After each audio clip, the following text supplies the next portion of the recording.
Bax bu yolda xala bir dəfə dəyib ağzı üstə.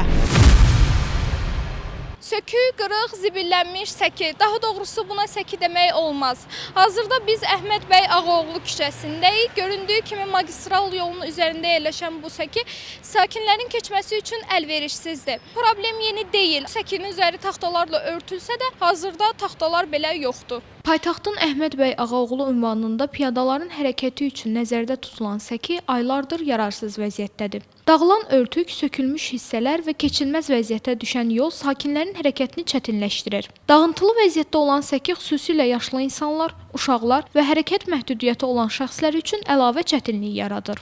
Səkidə yaranan problemlər səbəbindən piyadalar bəzən məcbur qalaraq avtomobil yoluna çıxırlar. Bu isə həm onların həyatı, həm də nəqliyyatın təhlükəsiz hərəkəti üçün ciddi risk yaradır. Narazı vətəndaşlar aidiyyatı qurumlardan problemin qısa zamanda həll edilməsini, səkinin təmir olunaraq təhlükəsiz vəziyyətə gətirilməsini xahiş edirlər. Bax bu yolda xala bir dəfə dəyib ağzı üstə.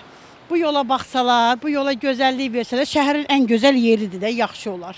İnşallah düzəldərlər, yaxşı olar. İnşallah. Bu çəkini bir dövlət qurumları düzəlsin dayıbala. Yaşlı insanlar çıxıb gedə bilmir bu tini. Bu tinlə gedirdi. O gün də o başda bir qoca arvadı az qala maşın vura. Şofer ağzına gələni deyə. Olmaz axı bu yolu düzəlsinlər də əziyyət çəkir. Məktəb açılacaq birazdan. Olmaz belə torpaqda, belə vəziyyətdə yolu saxlamaq. Şəhərin mərkəzidir, yollar belə olmamalıdır. Düzənli olmalıdır. Hər gün gəlib keçirik, yollar belədir.